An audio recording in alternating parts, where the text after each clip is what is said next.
karena ada slide-nya juga.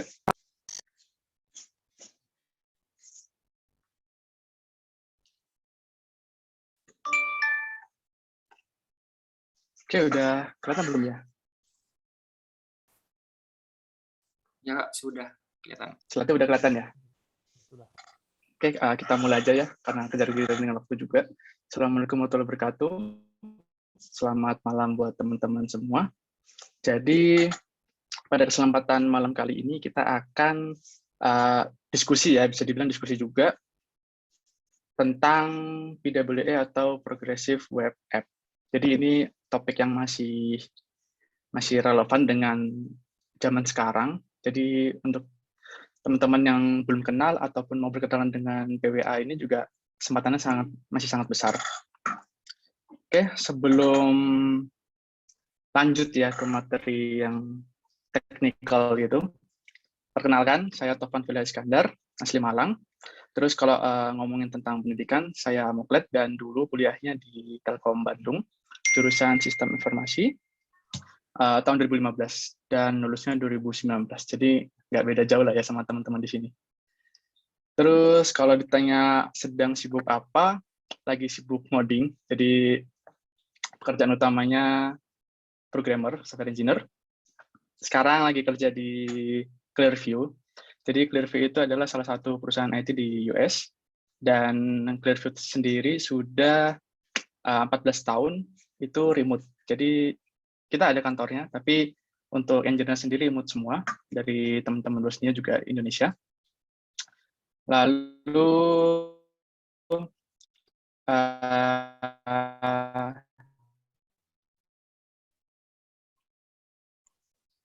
tahun 2021 atau tahun lalu juga BWA, lebih tepatnya mentor Laravel tahun 2015.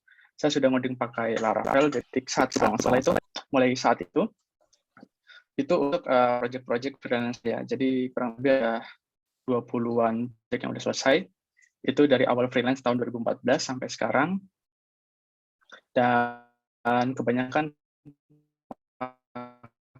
pakai Laravel.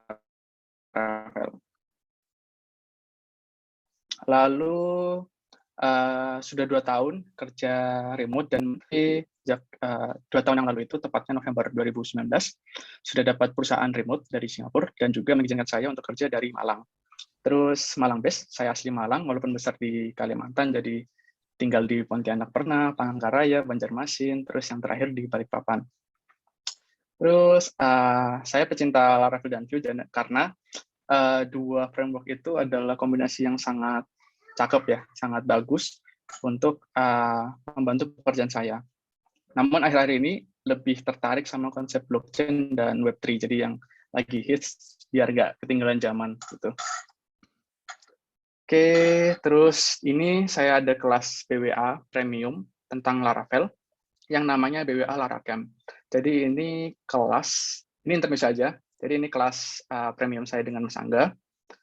Kita akan belajar bikin kelas bootcamp, di mana nanti terintegrasi dengan payment gateway yaitu Midtrans. Dan juga ya kurang lebih seperti ini tampilannya. Jadi teman-teman bisa dapat Figma, bisa dapat template-nya juga, dan insya Allah sebentar lagi akan update materi lagi sesuai request teman-teman yang sudah join di Laracamp ini. Dan harapannya teman-teman bisa berkembang lebih baik lagi. So, sekarang kita lanjut ke PWA. Jadi, Progressive Web App atau yang sering kita sebut PWA, itu adalah teknik untuk membuat website menjadi mirip seperti mobile apps dengan memakai behavior-behavior yang ada di native apps. 15.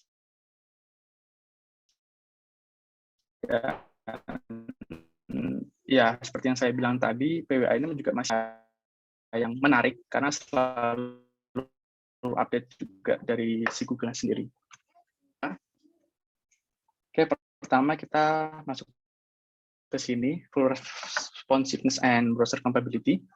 Jadi yang seperti kita tahu, PWA ini sebenarnya adalah website. Jadi bukan native apps, ini adalah website. Hanya saja kita dapat menggunakan fitur-fitur yang ada di native apps atau di mobile ya.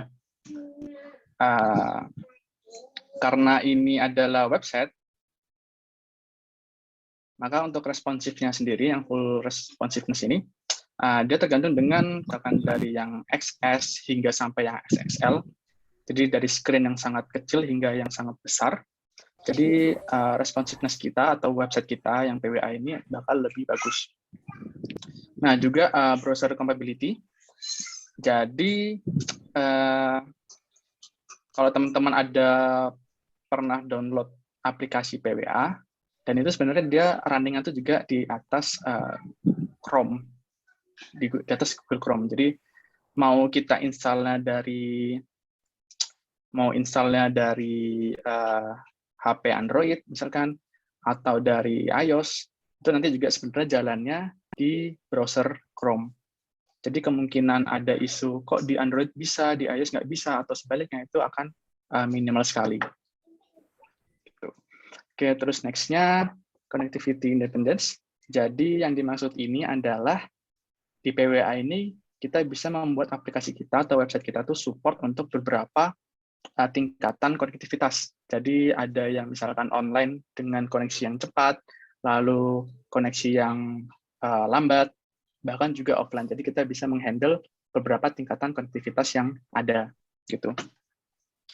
Lalu selanjutnya ada push notification. Ini sudah umum banget ya. Jadi teman-teman mungkin yang pakai Telegram web via website atau WA web, nah itu kadang kalau ada chat itu kan muncul notif ya.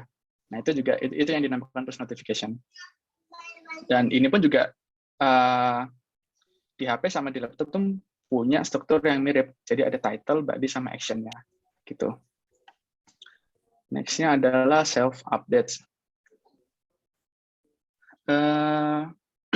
Kalau kita bicara teknikal khususnya tentang front-end, jadi kan yang sekarang lagi hits kan tentang JavaScript ya, entah itu Vue, React, atau Svelte.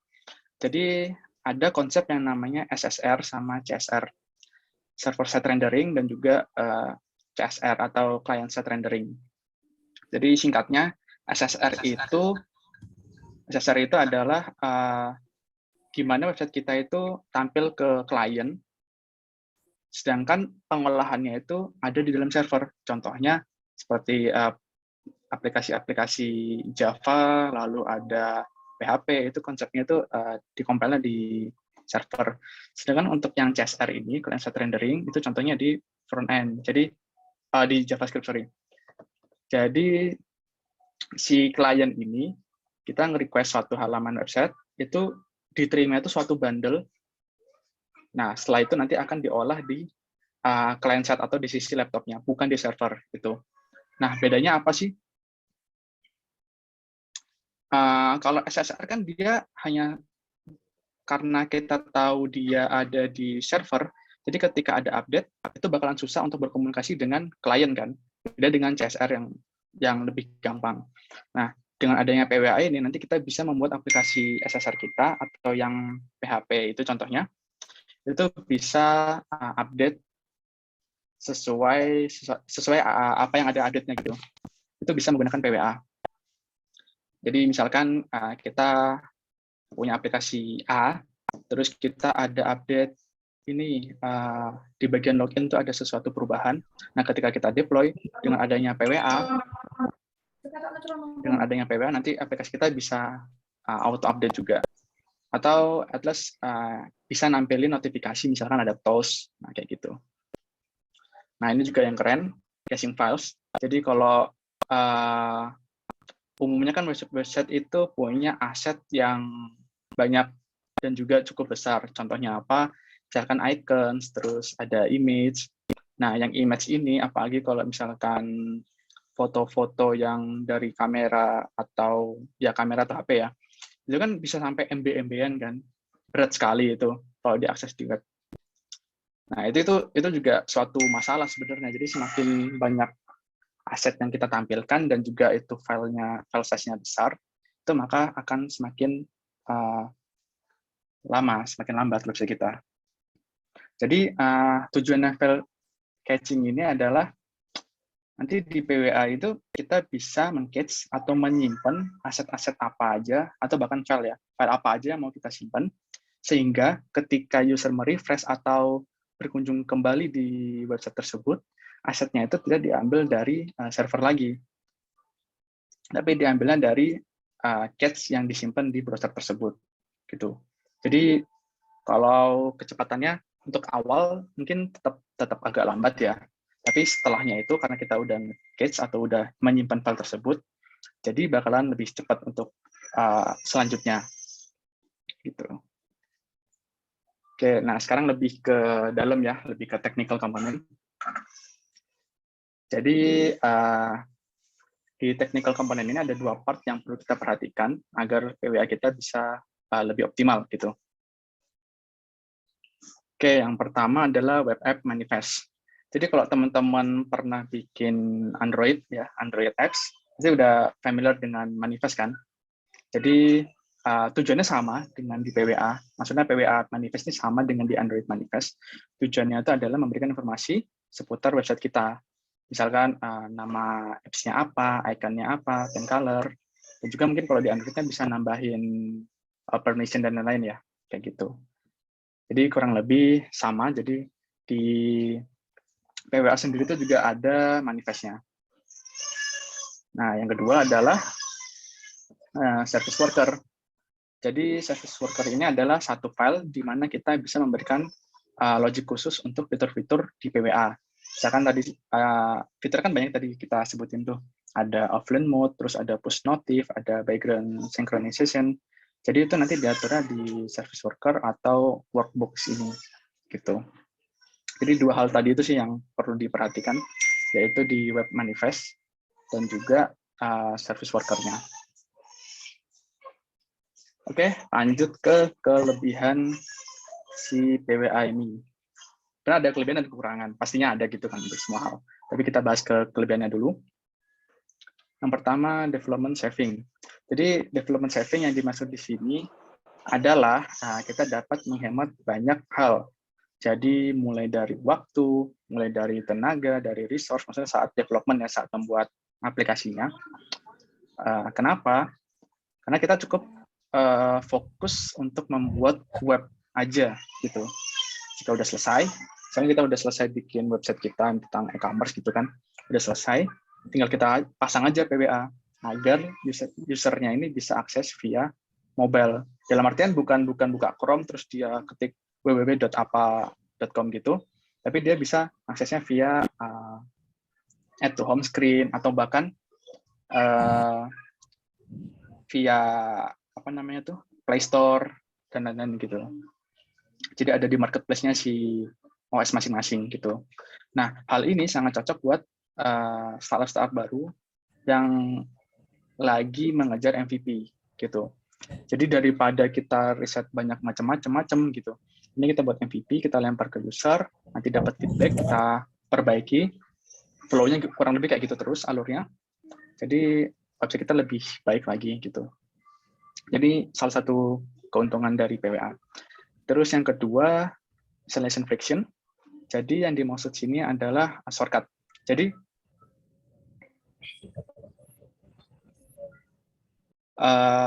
suatu website itu kadang muncul pop-up ya untuk nyuruh kita pasang webnya di HP. Misalkan kalau nggak salah itu contohnya di e-commerce hijau itu ya. E-commerce hijau itu kan juga kalau seingat saya itu ketika kita buka websitenya itu nanti bakalan muncul notif di mana kita suruh download apps-nya gitu. Nah, bisa jadi ini dia udah install PWA juga ya. Nah, yang dimaksud poin penting yang dimaksud reduce installation ini adalah dengan pop-up itu ada yang mengarahkan ke marketplace si OS HP, misalkan Play Store atau App Store. Nah, ada juga yang langsung download. Nah, yang langsung download ini atau yang namanya add to home screen, ini yang dimaksudkan reduce installation friction. Jadi, daripada kita harus buka App Store dulu, terus harus download dulu.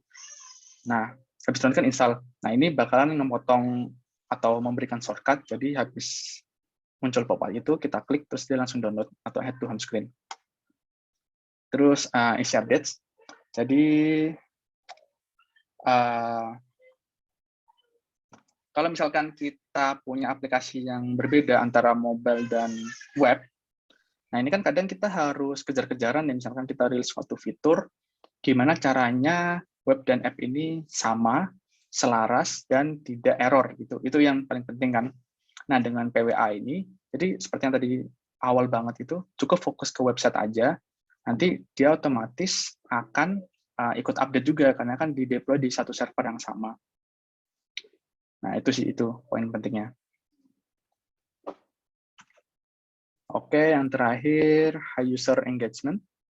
Jadi, salah satu keuntungannya itu adalah ini, karena tadi kan ada fitur yang namanya push notif. Jadi, ya contohnya itu, contoh realnya adalah ketika teman-teman mengalaukan notif, misalkan di e-commerce atau di Telegram atau WA, kan kadang tetap ada notif tuh.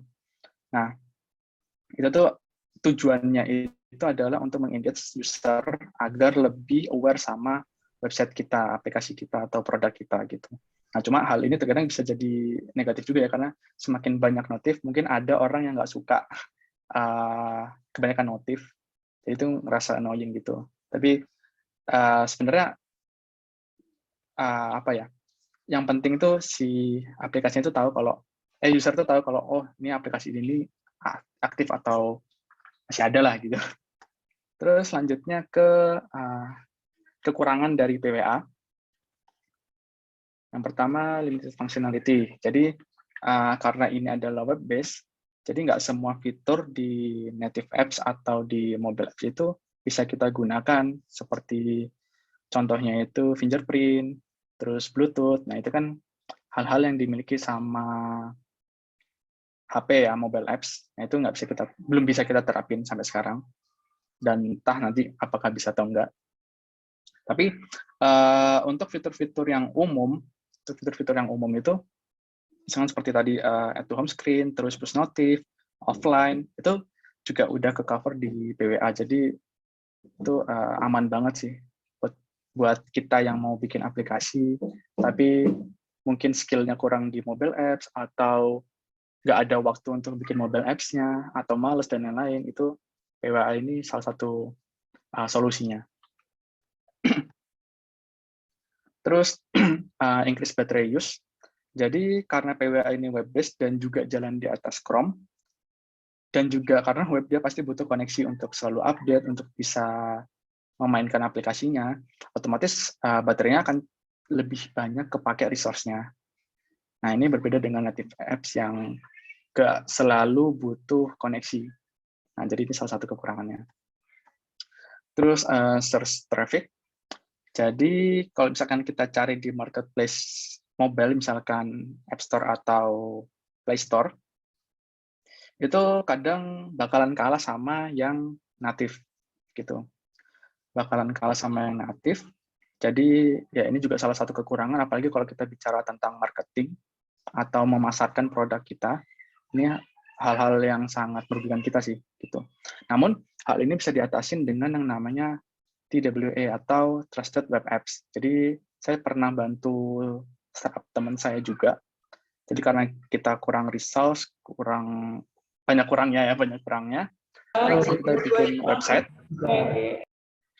Kita fokus bikin website, lalu kita bikin satu project Android, nanti kita install TWA, di mana TWA itu ngarahin ke PWA kita, sehingga nanti bakalan jadi APK yang bisa diupload di Play Store. Nah, itu juga bisa ngatasin si search traffic loss ini. Gitu. Oke, contoh user atau produk apa yang sukses atau yang berhasil pakai PWA. Jadi ada 2 contoh yang saya pakai ini. Oke, ini ada 2. Yang pertama yang di kiri itu ada Twitter, yang di kanan ada Starbucks. Jadi di Twitter sendiri itu behavior web dan apps-nya kan mirip sebenarnya. Tweet, terus retweet, dan lain-lain. Nah, karena mirip behavior-nya antara web dan app, sehingga mereka memutuskan untuk membuat PWA, dan mereka akan mendapatkan development saving dan juga keuntungan PWA lainnya gitu. Lalu yang kanan ini, yang hijau, ini adalah Starbucks. Jadi menurut artikel yang saya baca, semenjak Starbucks memakai PWA untuk apps-nya ini, daily activity user-nya bisa meningkat 2 kali lipat. Dan juga file size-nya itu berkurang drastis. Jadi saat dia publish apps-nya mereka, iOS-nya itu, mereka size aplikasinya ini untuk pemesanan dan lain minuman ini 148 MB, hampir 150 MB. Sedangkan pas dia convert jadi PWA atau PWA ini hanya 233 kilobyte. Jadi mangkas beribu-ribu% lah. Gitu. Oke, nah sekarang kita masuk ke codingan ya. Jadi teman-teman bisa coba akses ini bit.ly Next.js PWA, besar kecilnya diperhatikan. Ini contoh aplikasi yang saya buat sih untuk webinar ini. Oke, sebentar ya.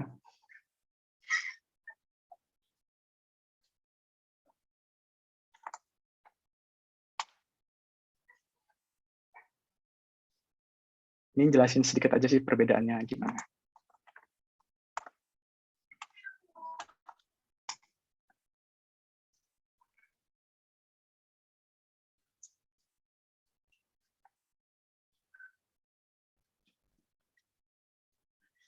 Nah, oke, jadi yang lokal ini belum diinstal PWA. Yang di kanan atau yang online ini sudah diinstal PWA. Jadi teman-teman bisa tahu ini apps-nya udah diinstal PWA atau enggak.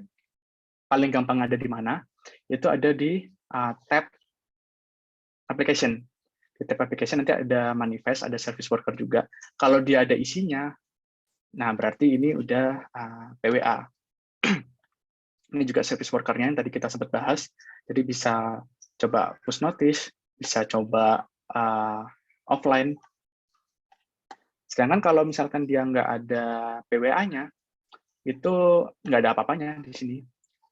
Nih, nggak di-tag dia file-file PWA-nya. Oke, terus perbedaannya apa? Coba sekarang kita coba yang ini ya, bukan PWA. Kita refresh di sini.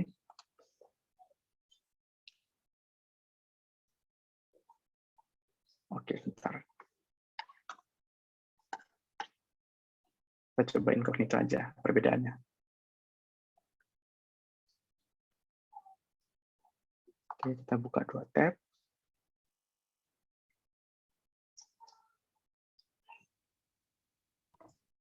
Oke, oke. Btw di sini ada satu gambar.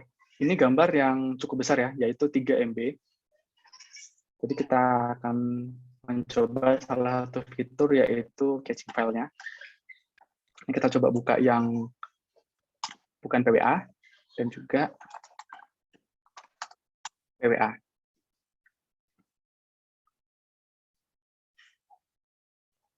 Oke. Nah, kalau kita lihat di sini ada foto JPG. Ini size-nya 3,4 MB seperti yang tadi saya bilang. Terus di sini juga sama, 3,4 MB. Nah, namun masalahnya atau keuntungannya ada di mana, perbedaannya ada di mana, itu ketika kita refresh. Jadi kalau kita refresh di sini, fotonya jadi lebih kecil karena kekompres dan mungkin ke cache juga di browser itu sendiri. Tapi poin pentingnya adalah kalau kita cek di sini, dia transfer over network. Jadi dia tetap ngambil dari jaringan kita, gitu, atau dari project kita. Sedangkan kalau ini kita refresh, ini yang PWA ya. Ini di application, dia ada manifest sama SW-nya juga.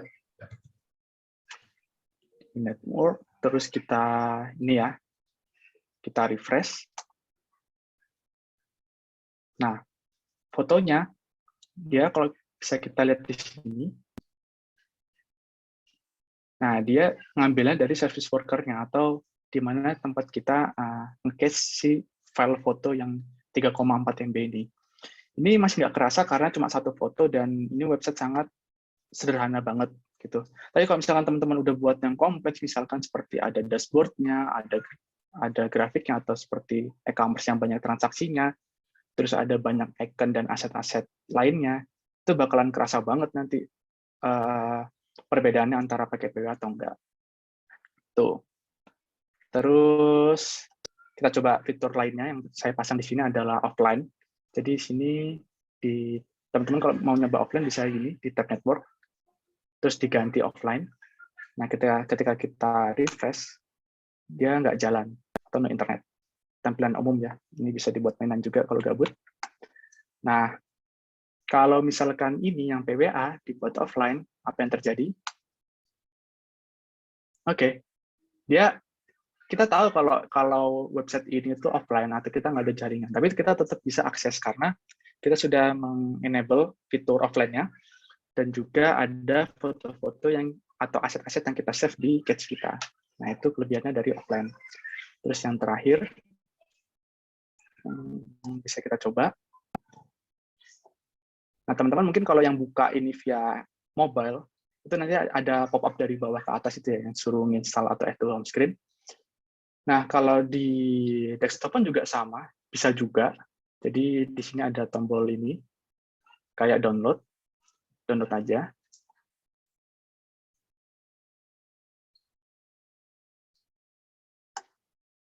Nah, nanti hasil apps-nya atau ya apps-nya kita kayak gini.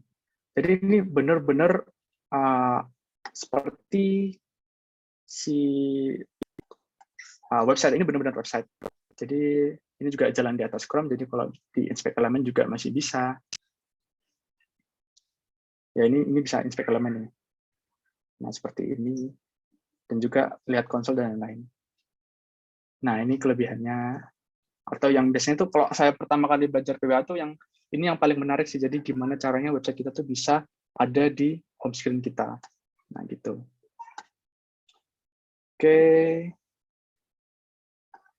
Oke, selanjutnya udah gitu aja. Apa yang bisa saya sampaikan tentang PWA? Itu aja yang bisa saya sampaikan tentang PWA. Terus kalau misalkan ada kesempatan teman-teman bisa follow aja IG saya di Taufan Fadilah, di @taufanfadilah. Jadi kadang saya juga sering update tentang codingan atau tentang IT. Dan juga feel free buat teman-teman yang mau bertanya-tanya, karena saya suka ini sih jawabin pertanyaan-pertanyaan teman-teman. Walaupun saya nggak paham-paham banget, tapi sebisa mungkin saya bantu gitu. Dan juga karena ini kampus di Malang, saya juga domisili Malang. Jadi kalau misalnya ketemu di jalan atau di mana, sapa aja. Nanti barangkali bisa kenalan, terus jadi kesempatan buat silaturahmi dan mungkin ada pintu-pintu di sana. Gitu. Oke, saya kembalikan ke moderator. Terima kasih.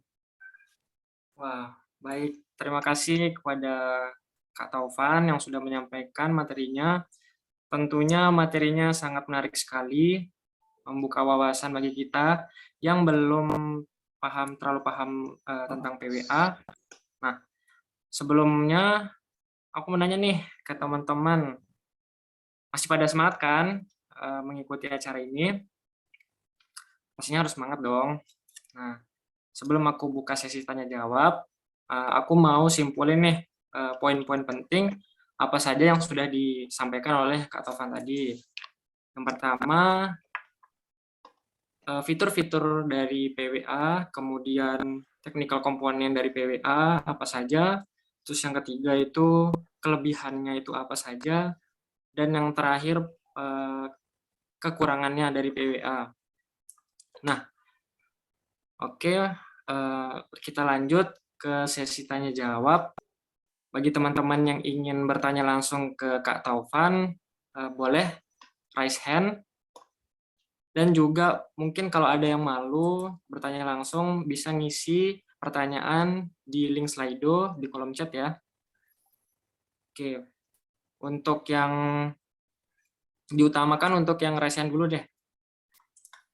Buat teman-teman, silakan yang ingin bertanya langsung ke Kak Taufan, langsung raise hand.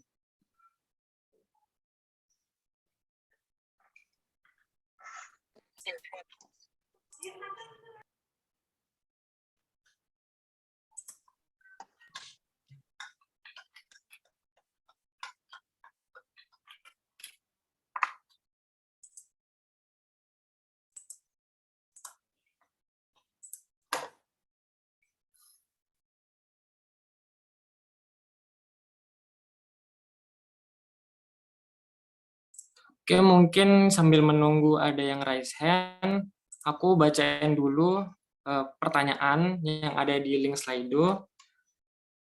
Yang pertama dari Kak Genisaret Johannes. Jadi pertanyaannya, kalau lagi develop app yang dimana kita sedang memprioritaskan fungsionalitasnya, tapi punya waktu yang nggak banyak, apakah PWA bisa jadi solusinya atau pakai tetap natif, Kak? Boleh Kak Taufan langsung menjawab pertanyaan dari Langsung Kak. dijawab ya. Ya, silakan. Oke. Sebenarnya ini balik lagi ke goals-nya ya. Jadi teman-teman atau misalkan case-nya ini, Mas ini mau bikin apps-nya ini tepat sasaran atau ada sisi marketing yang mau ditonjolkan. Jadi kalau misalkan kita prioritaskan fungsionalitasnya, PWA ini jadi solusi. Karena saya sendiri juga sempat bantuin teman bikin startup dari nol, terus beberapa kali brainstorming, alhasil kita putusin pakai PWA dan impact-nya gede sekali gitu. Cuma kalau ada sisi marketing dikit, yaitu tentang gimana sih caranya nanti biar bisa di browsing di App Store atau Play Store ada aplikasi kita yang PWA, aplikasi kita itu ya native sebenarnya bisa nolong. Tapi dengan adanya TWA, dan nanti bisa cek aja Trusted Web App itu bisa nge-cover masalah itu sih. Jadi kita tetap bisa bikin APK, nanti ngarahin ke PWA kita. Setelah itu kita generate jadi APK ya. Jadi APK terus kita publish di Play Store atau App Store itu. Kurang lebih gitu sih. Baik, terima kasih Kak Taufan atas jawabannya. Oke, lanjut ke pertanyaan kedua yang masih di Slido. Dari Kak Hasib Pramana, pertanyaannya, spesifikasi perangkat untuk membuat PWA itu apa saja sih, Kak? Silakan Kak Taufan boleh langsung menjawab. Oke. Spesifikasi perangkat ya nggak ada spesifikasinya sebenarnya. Jadi selama bisa buat website, ya pasti bisa buat PWA, karena PWA sendiri kan cuma codingan biasa, dia juga jalan di atas JavaScript yang bisa dibilang enteng dibandingkan mobile apps. Jadi selama bisa buat aplikasi website, pasti bisa PWA sih. Bisa buat PWA juga.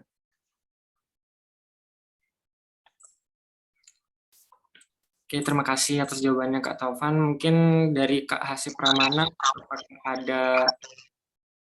apakah sudah jelas dari jawaban dari Kak Taufan?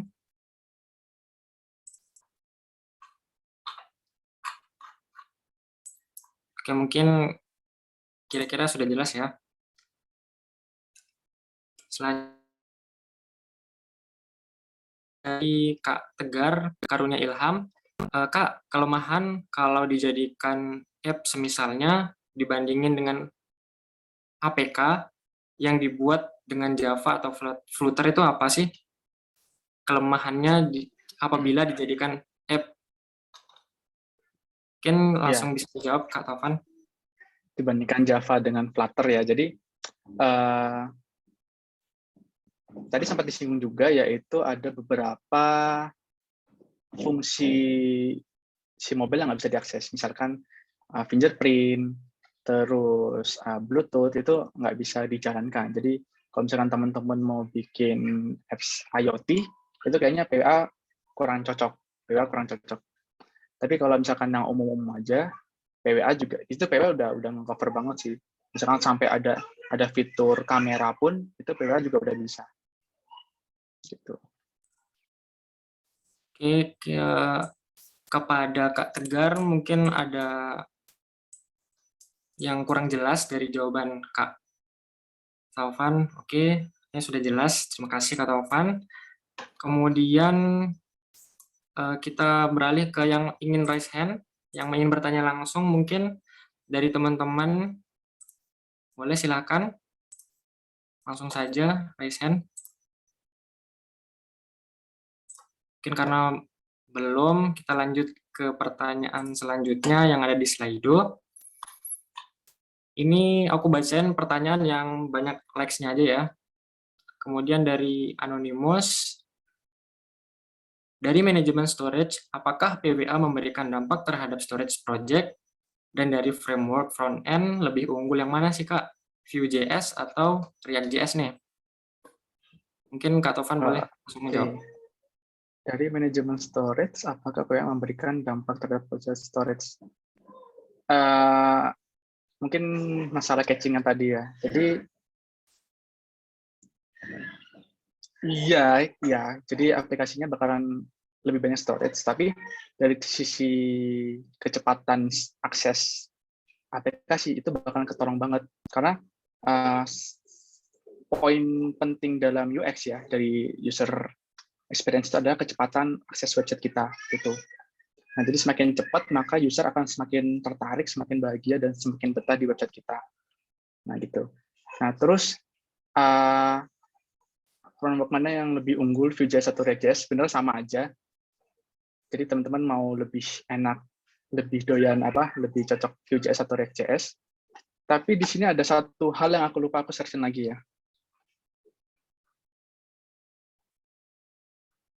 Share screen.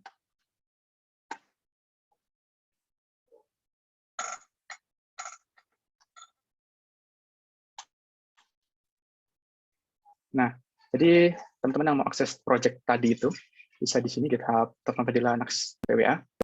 Nah, ini ada gimana cara saya membuat aplikasi di sini pakai Nuxt.js ya. Jadi itu SSR-nya dari si Vue.js, jadi ngodingnya tetap pakai Vue.js. Nah, apa yang saya lakukan atau apa perbedaan yang bisa bikin apps-nya ini yang belum PWA jadi PWA? Yaitu cukup menginstal library official mereka yaitu Nuxt PWA. Terus ini bisa kita set manifest dan metanya, meta untuk web, manifest untuk nanti udah di app-nya. Hanya sesimpel ini aja, jadi hanya satu kali ini aja di Nuxt config-nya.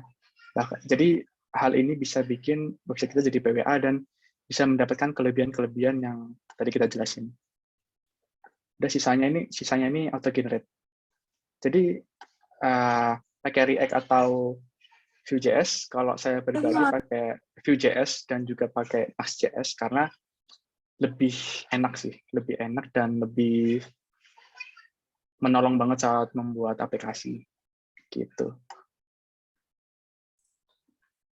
Oke, terima kasih atas jawabannya dari Kak Taufan.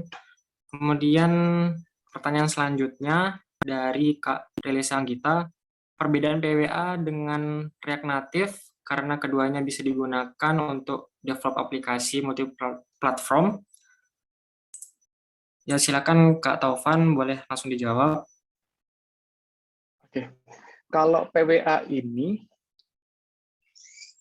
kalau misalkan dikatakan multi-platform, ada benernya, ada enggaknya sih, karena PWA sendiri kan running-nya di atas Chrome ya, walaupun bisa kita jalankan di Android atau di iOS atau bahkan di OS lainnya, gitu. Kalau React Native ini, kita ngoding di JavaScript, lebih tepatnya di React, cuma hasil output-nya, generate-nya itu bisa jadi APK sama IPA atau iOS itu. Nah, perbedaannya adalah PWA ini adalah dia tetap website, sejatinya tetap website.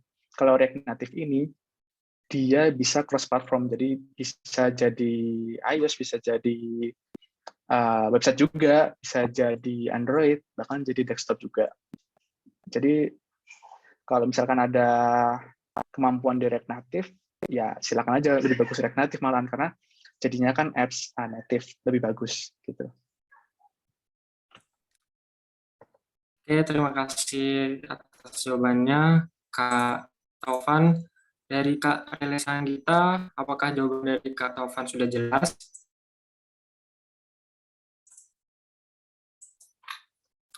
Oke, mungkin jawabannya sudah jelas ya, karena tidak ada respon. Oke, jelas. Terima kasih. Sebelum lanjut di pertanyaan Slido, mungkin teman-teman yang ingin bertanya langsung, mumpung ada Kak Taufan ini nih, sebelum waktunya habis, bisa langsung raise hand.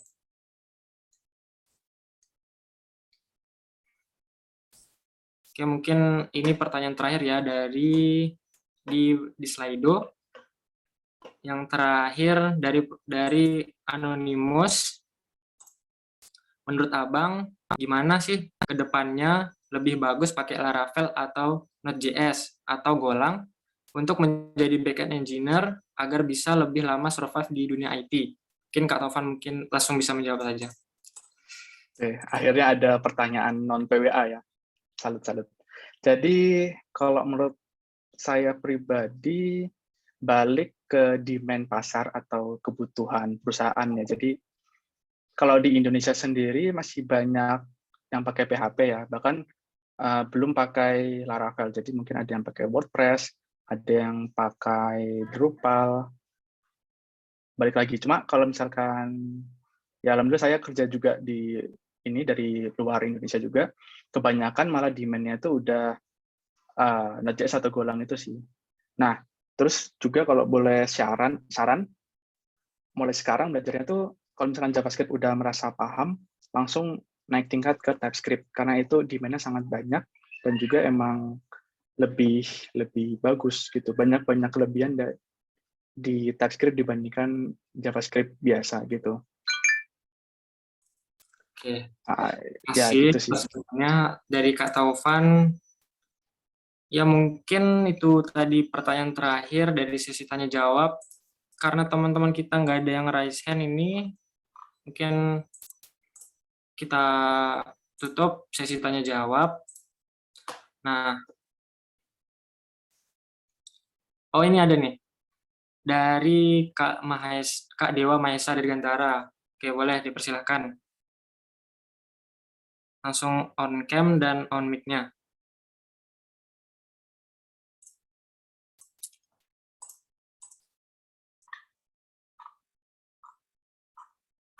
Kepada Kak Dewa.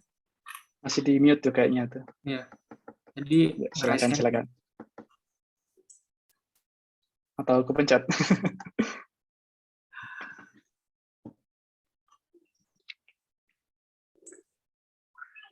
Halo Kak Dewa.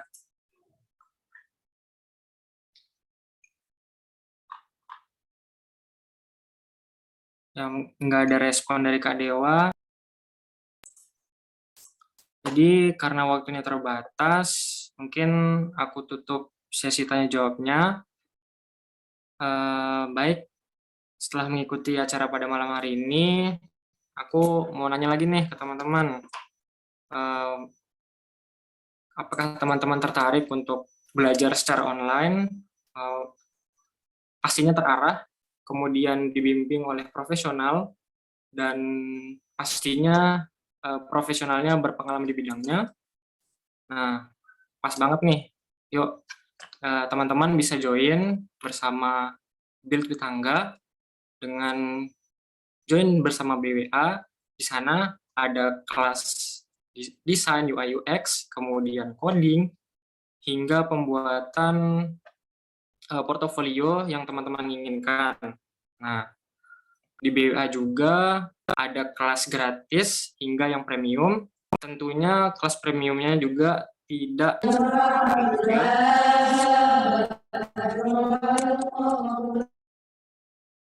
Nah, tentunya kelas premiumnya juga pastinya terjangkau dan nggak mahal-mahal. Nah, apabila teman-teman tertarik untuk bergabung bersama BWA, kalian bisa kunjungi website BWA www.buildwithangga.com/kelas. Oke. Nah, spesial lagi nih, karena teman-teman sudah pada hadir di acara malam hari ini, aku mau ngasih tahu nih cara ngeklaim kelas gratis yang diberikan oleh BWA, yaitu aku share linknya lewat chat ya. Teman-teman bisa akses ke sana dengan syarat email yang teman-teman daftarkan belum terdaftar di website BWA, pastinya seperti itu. Oke, kemudian untuk mendapatkan sertifikat pada acara malam hari ini, teman-teman juga bisa mengisi presensi pada link yang sudah diberikan di kolom chat.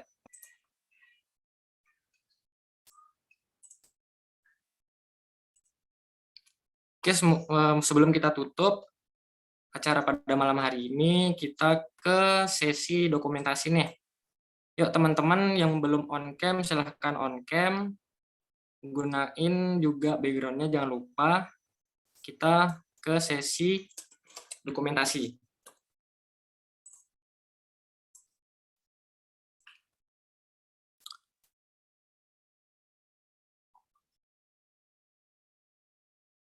Monggo teman-teman yang belum on cam, silahkan on cam. Kita ke sesi dokumentasi.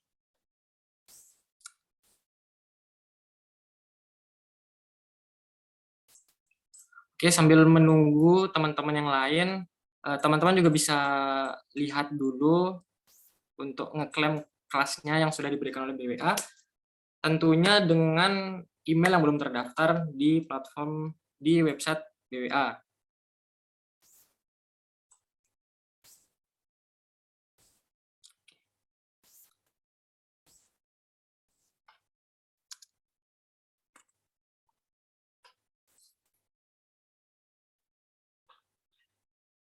Dan juga jangan lupa untuk mengisi presensi untuk ngeklaim sertifikatnya teman-teman.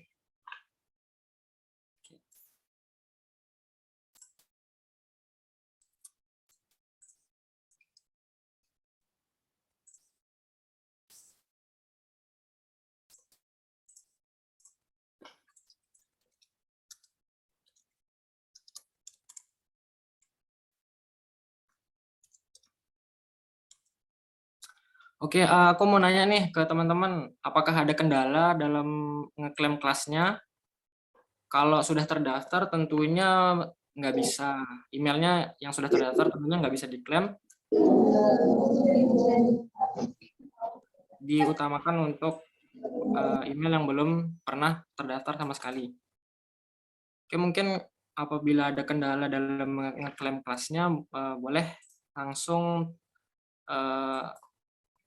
ngasih tahu aja di kolom chat. Oke, linknya mana Kak? Linknya ini. Aku share ulang ya. Untuk ngeklaim kelasnya.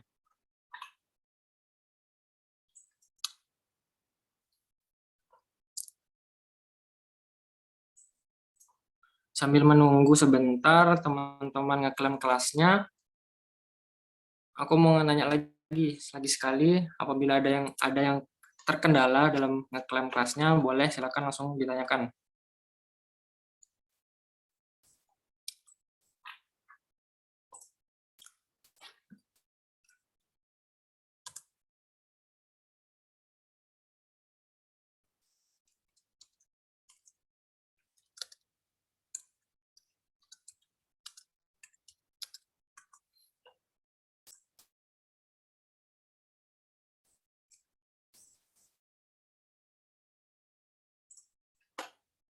Oke, mungkin apakah ada yang terkendala?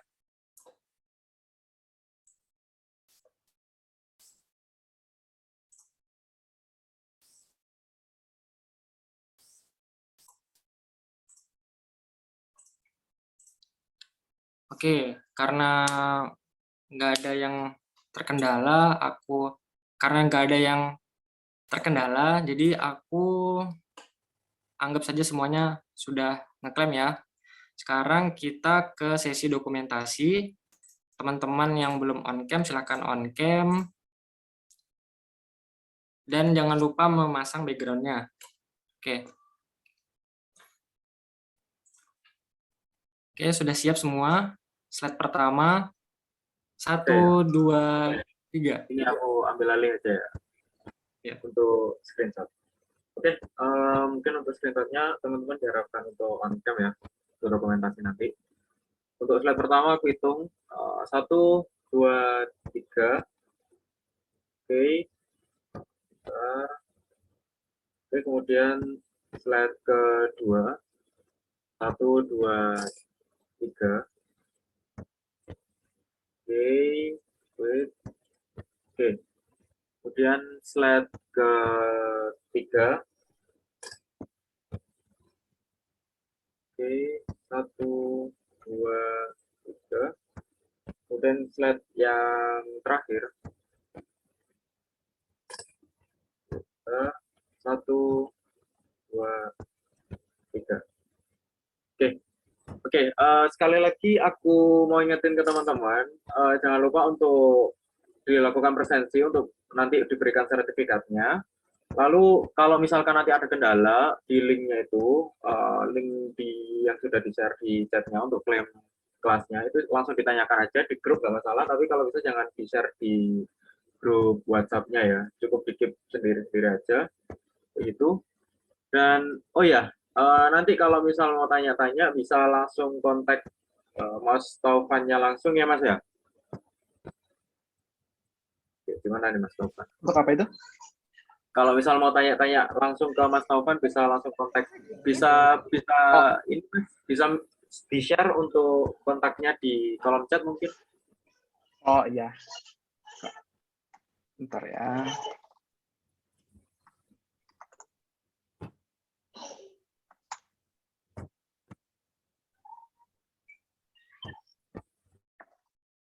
Itu aku share IG. Jadi lebih senang IG sih sebenarnya. Jadi teman-teman bebas aja kalau mau tanya tentang apapun di luar IT pun nggak apa-apa. Kita diskusi juga. Oke, terima kasih Mas Taufan. Mungkin aku kembalikan ke moderator ya. Terima kasih kepada Kak Bintang yang sudah membantu screenshot. Mungkin sekian untuk acara malam hari ini. Aku ucapkan terima kasih kepada Kak Taufan yang sudah memberikan materi yang sangat menarik. Dan juga terima kasih kepada teman-teman yang sudah berkesempatan hadir pada malam hari ini. Dan apabila ada ucapan dari aku yang salah, mohon dimaafkan. Aku tutup acara pada malam hari ini. Sekian dan terima kasih. Assalamualaikum warahmatullahi wabarakatuh. Selamat malam semuanya.